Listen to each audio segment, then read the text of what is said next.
harabantu ivyabo barabifise mugabo barabuze urabizi bashaka kuba bakunukiye amafaranga abantu biwabo kandi amafaranga kabiri ati yaraje mugabo hari ivyo bagusaba kubanza gusinya hari amadokima ubiza kubanza gupresenta hari ivyo bita ama swift code ubwirizwa gutanga kugira ngo ivyawe bishobore kugushikira bishike aho no mu buryo bw'impemu nuko nyene bimeze hari abantu benshi Imana avuganye nabo vyinshi Imana asezeranye nabo ibintu bidasanzwe mugabo ntibariko barabone ivyo Imana avuganye nabo biriko biraba ikibazo si Imana ikibazo n'ukungene uri kuritwara ku gicaniro uku kwezi n'ukwezi ko kuramforsa ibicaniro vendredi nariko ndavugana n'umwe mu bakobwa banje n'umumama asengera ngaha ambwira ati vy'ukuri apotre hari igihe tuba dutahura ivyo tubwira ati mbwa hari ibintu biba tukamenya neza ko vy'ukuri buri ivyo tubwira biriheye ibi ndiko ndababwira mu vyumve impamvu Imana ikahishura ayo mabanga si kubera gusa kugira ngo umenye gusa ariko ari kugira ngo ugire n'ico ukoze kugira ngo ntuzogire ubuzima abandi bagize ntuzopfera ubuko abandi bapfuye rubi kuko kubura umwana w'Imana ntibisigura kuzoshoboye gukira iragi ryawe biratubwira muri Galatiya 4:1 ngo iyo Samuragwa akira umwana ntabatandukanye n'umugurano nahari wenye n'ibintu byose ushaka kufise iragi ushaka kuba warasigiwe testament ushaka kufise ivyo wasigiwe mugabe ivyo nibica bikugira ubitamukiramo biragusaba kukura biragusaba kumenya ico wacize n'ico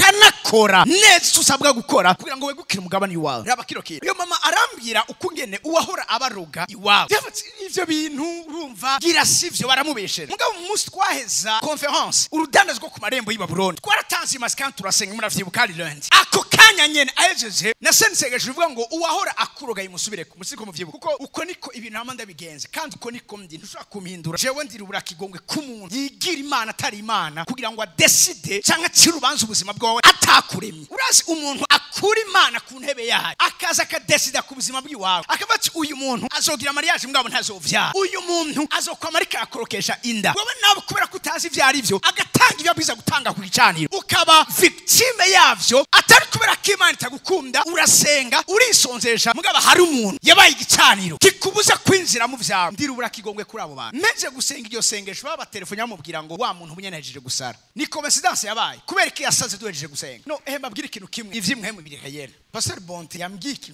sinzi ngira ari akibwe nene nacibagiye madamu wiwe Pastor Hika akiri umwana yashikiwe n'ikintu mwumvirize neza kino yariko aroga hanyuma umuntu aramuhamagara suko arabimenyereye cyane mugabo abona ari mu metre na je aramuhamagara ngo ingo ndakwigisha hamagenda mukuriki ageze hagati wa muntu aramubura ako kanya kora ko atashobora kumetiza kogera aho hantu acatangura kugira iki kunyika mugabo hari uwo bari kumwe azi koga ariko ati Hika twari turi kumwe ari he sinzikize presence d'esprit acayibira mu mazi acamusanga yamaze gushika hasi mu nyuma aramusova aramukurayo mugabo aravuga ati hari umuntu yampamagaye ameze ukunukunuka aramubwira ati uwo muntu ntawe ubaho uyo muntu ntariyo none mwibaze ko yarose hari abantu bahura n'ibikorwa by'isi y'imwemu mugabo ntibamenye icyo bariko barahura navyo ndetse mbwira Bondi none si bituri ko turiga yari yasabwe hari abantu umuntu bige bahora bavuga ukuri ngo urumva umuntu agapressa kandi agiye mu kintu kiza kumugira nabi ico bita gushuhura sindikari gushuhura ndakivuze neza umuntu bakamushuhura akavuga toya neza gufata ugo rugendo akamata ugo rugendo rufata kubera iki rindi ruzogende ejo abona oya neza kurarangiye yagenda accident arafuka kesa barunca tuvuga ngo urupfu rwariko ruramuhamagara mugabo urupfu ni ruhamagara umuntu atagicaniro cha gize intervention siriko muri ko muranyumva to ibi nivyo ndiko ndabereka sengera umudamu arambwira ngo uwo mugabo yamutwaye yari umugabo w'umusataniste yaramaze igihe yumva umutima umwanyira uwo mugabo hahise umwaka batavugana yumva ikintu kimushize ko pression kiramubwira ngo telefone wa muntu umubwire ngo ndakwemera imwe twavugana kumbe n'umusataniste munyumvirize gatoya uwo nimba ari umukuzine wiwe aca mubwira igihe kimwe amwigamba ngo twari tubizi neza kuzoruhira kumwemera kuko kari yaguma musaba ifoto ati ifoto yiwawe akumva ntiyoyimuha mugabo umunsi yabatizwa acarungika umufotografe ati genda umfotorere naka abaronse ifoto yiwe bamaze kuvyana umwana w'umukobwa kakiraka mwumvirize amabi n'amabwa n'ibikorwa by'ibicana umubwirizwa kumenya uwo mugabo acabwira umugore wiwe ngo uyu mwana w'umukobwa tuvyaye ni jewe nzotangura kumudevierge arabwira ati ivyo turavuga n'ibikiti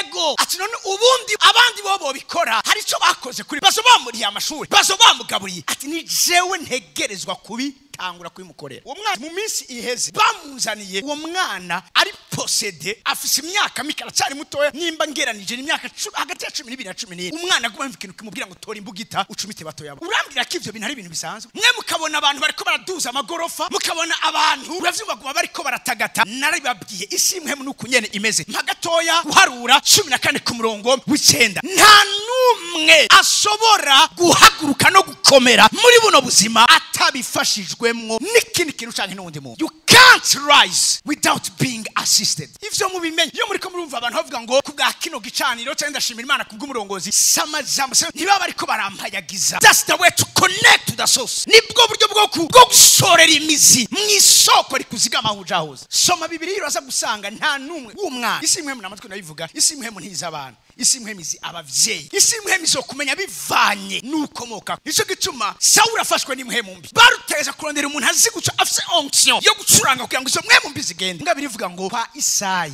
munzu kwa Isayi. Isayi afise umwana yitwa Dawidi. Ntibashovuga ngo hari witwa Dawidi abi Bethlehem. Bavuze kwa Isayi. Yesu ntiyaje gutyo nyene. Yesu yaje akomoka mu muryango wa Yuda. Umunago gushitse cyambye cha Dawidi. Mwibuke n'igihe yari ngahamwe sovuga ngo Yesu mwana wa Dawidi. Kwereka batavuze ngo Yesu gusa. Mwana wa Dawidi. Kuko isi y'imhemu izi ibijanye n'imigenderanire y'amasoko n'abantu. Siko muri kubishora ndavuga. Raba rino jamba. Mugabo ntimugararize uhoraho kandi mutinye be nico gihugu tuzobarya bwa mutsima. Icabakingira cabavuye mu Congereza nagikunda cyane. Mu Congereza bavuga ngo they are only helpless prey to us. Hajya bavuze ngo tuzobarya bwa mutsima. Mbwa gituma babajya bwa mutsima ni kubera ko batagira igishobora kubafasha. Iyo rero utagira igishobora kugushigikira utucika poa, utucika ingia z'umwansi wawe. Abantu benshi bacitse inga z'abansi babo mu buryo bonyene bwa badatawu. Kubera kibanse gukura ngo bamenye amabanga y'ibijanye n'ivyo bw'Imana. Bamenye bakiranira kazoza kabo.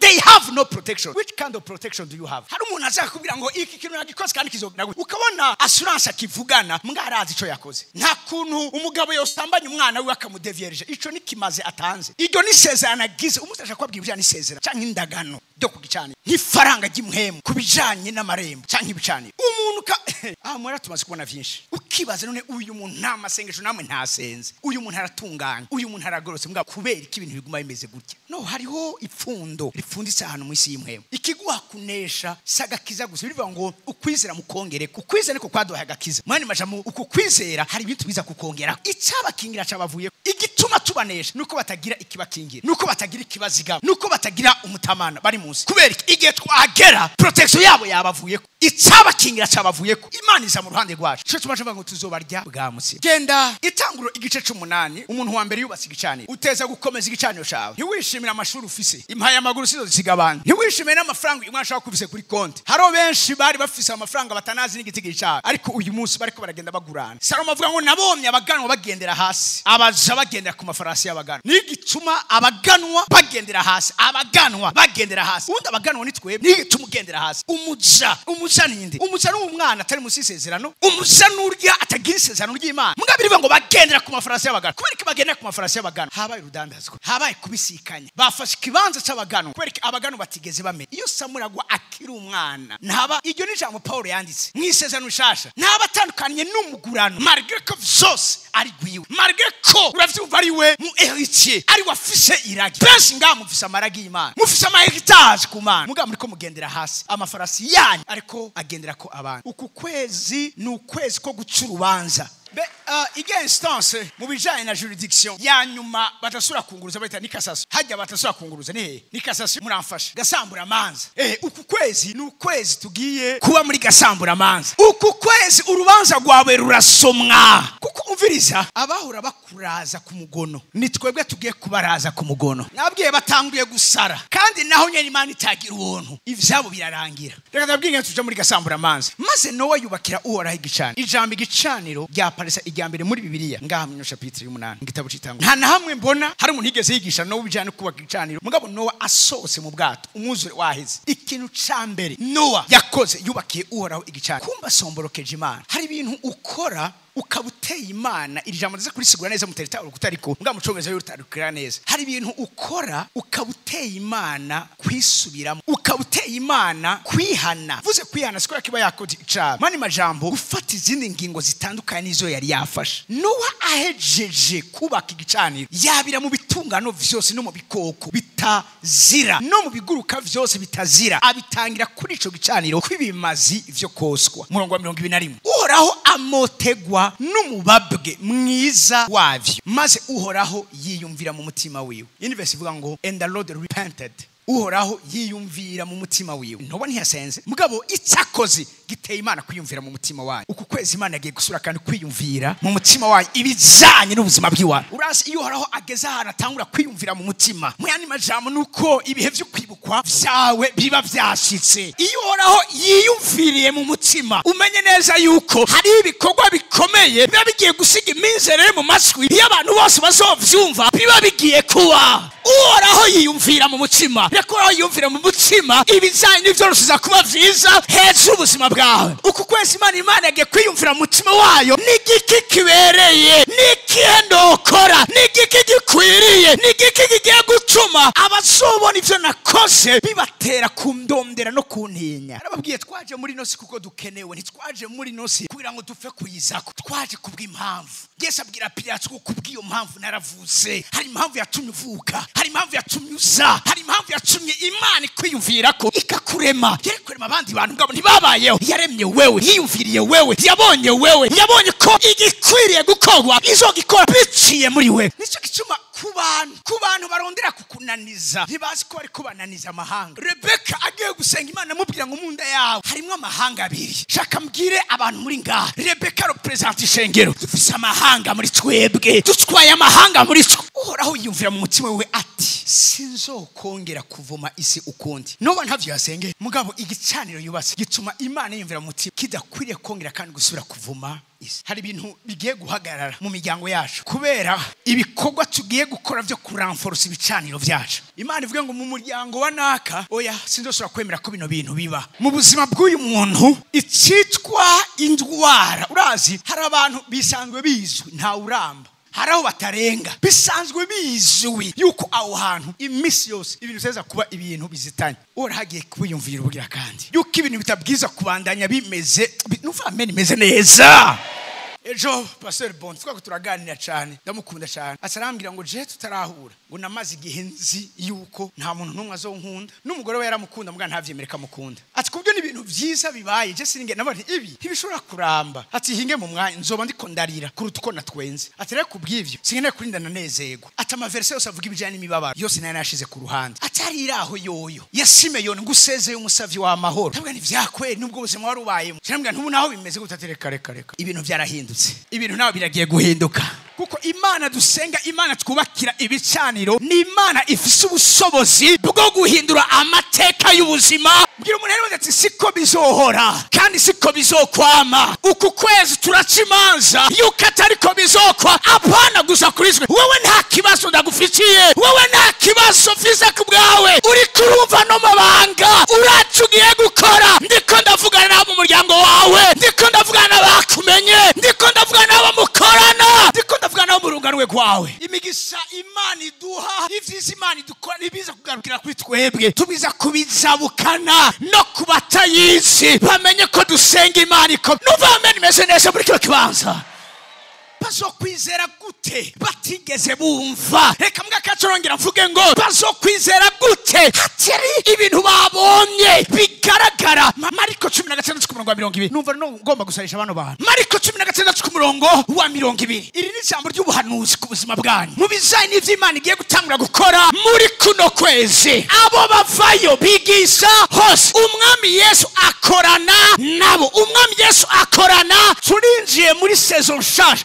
Tondo niko nasenga Imana irambwira ngo ubwire ishengero mwinjiye muri phase sasa, mwinjiye muri saison sasa, mwinjiye mu bihe bisasa aho umwami Imana atagiye kudukoresha kuko tumenyereye akoresha abasavyi bayo. Mugabo ni phase aho agiye gukorana. Kare yadutuma tukagenda ariko ubu tugiye kujana. Kare twasenga kaza gakora ariko ubu tugiye gusenga manuke akorane. Ibi ni bihe byo gukorana n'umwami Yesu. Ngo tugiye gukorana mu bizanye no gucura ubansi, tugiye gukorana mu bizanye no kuranforce igitano, tugiye gukorana mu bizanye no kwimika amateka masa, tugiye gukorana. Hari abantu mwari mwaramaze no kwiranda ko batazopfa bamenya Imana, batazopfa bagorokeye Imana. Umwami Yesu yatanguye gukorana natwe. Narivuze iyo umwami Yesu yatanguye gukorana natwe, abo nibo ba mbere bihana, abo nibo ba mbere bihana, abo nibo ba mbere bahindukira umwami wacu. Umwami Yesu akorana nabo. Iyo atanguye gukorana natwe aricyo biri kivuga ashingishiriza intahe ibimenyetso biri kurikira. Mwavyumvise kuvuga ni kimwe mugabo ko icyo uri kuravuga agishingira intahe, ico naco ni kindi. Narisi ko hari abantu abantu bimwe bari kumushoro navuga haleluya kaze mu kwezi ukwezi Imana igiye kuguha ubudahangagwa Imana igiye kukuduza amapete yo mu buryo bw'imhemo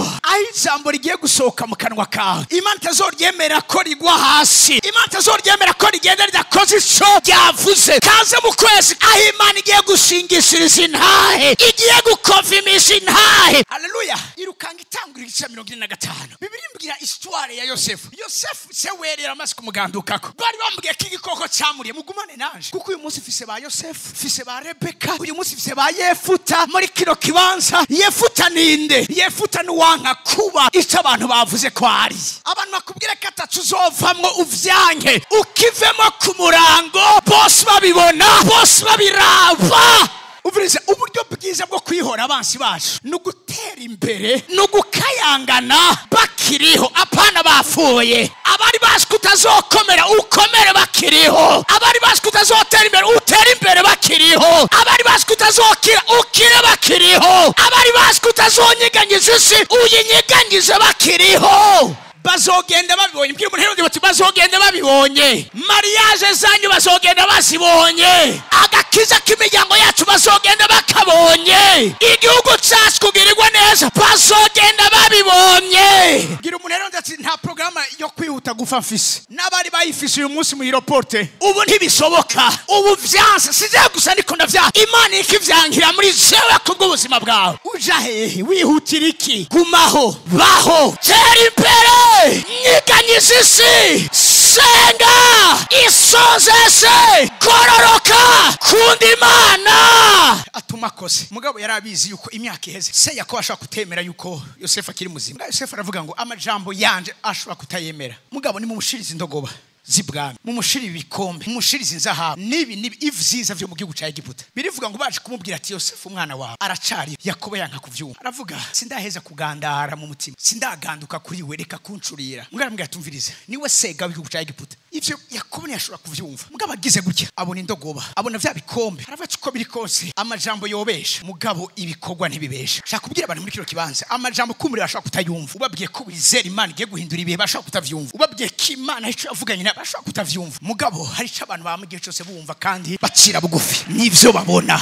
abonye indogoba umutima wirarabuka ntiyizeye kubera ivyo bamubwiye yizeye kubera ivyo abonye umwami Yesu akorana nabo ashingishiriza intahe ibimenyetso bitangaza n'utwumiza vyagenda bireherekeza ivyo bimenyetso sibindi nivyo gushigirira yuko uwo tuvuga ntiyaheze mu mva iva ntiyamugumanye ariko yarazutse reka abantu babona ivyo Imana igiye gukora bibatere kwizera Imana wizeye genda Ezekiel 16 ume ku murongo w'8 kamvugishwe gatoye hano arambwira ngo maze ndaguserukako ndakwitegereza mbona yuko ushitse mu gihe uteye igomwe maze nguterera ko umwambaro wanje uyu ni Ezekiel duga gatoya ku murongo w'indwi bumve neza diko navuga wariwe maze nguserutseko mbona ingene ukumbagara mu bisanza vy'amaraso iri hanga rya Isirayeli bigiranywa n'umwana yavutse mugabo umwana atigeze aronka abakirize umwana atigeze aronka abamukura mu bisanza vy'amaraso aba muri ngaha muca mu bice ndiko ndavuga iyo umwana avutse abari mu bisanza vy'amaraso aba kwiragiye ubucafu bitameze neza aje akuye mu nda sinivyo gusa aza akikujwe n'amaraso nikibiri kiravuga ngo ndagusanga ukumbagara mu bisanza vy'amaraso ndakubarirane naho utagira kukwitaho naho utagira kubabara ivyawe naho utagira umuntu wo kukwiyumvira arabantu bameze nka Isirayeli muri kiro kibanza nta numwe anezwe ivy'iwawe nta numwe yumva gutaka k'umutima wawe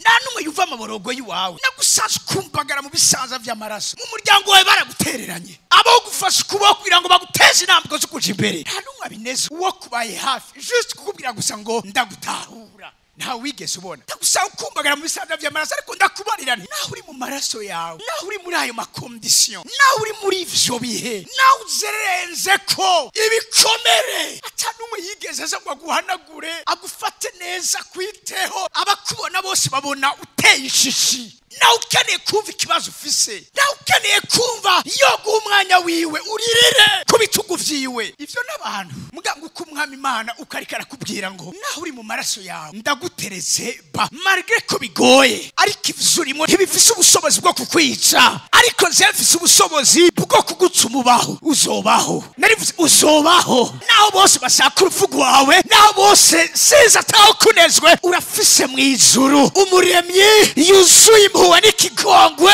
akuza gusobanukiwe, yitwararise kumenya ibyawe, yitwararise kukubaza ati mbega urafise icyo ufungura, urafise aho uryama. Mpagaze kuri kino gicane mvuga ngo ivyo vyose nta na kimwe gifise ubushobozi bwo gushyira ku iherezo ubuzima bw'iwawe. Urashobora kuba uri kurarira, ariko kandi igihe cyo guhozwa kiraje. Urashobora kuba uri kurandaza umutima, wandaza uyu mwanya, igihe cyo guhabwa akaruhuko kuzuye kiraje. Ntiyakwimanye kubw'ubusa, ntiyaretse kugutanga kubw'ubusa. Iyabo waruzi amadisikisiyo yabaye, iyabo waruzi inama zabaye, iyabo waruzi ingingo zafashwe, iyabo waruzi yuko hari n'ivyo batanze kugira ngo wewe uveho, ariko Imana yaranse kugutanga kuko irabona ejo hawe.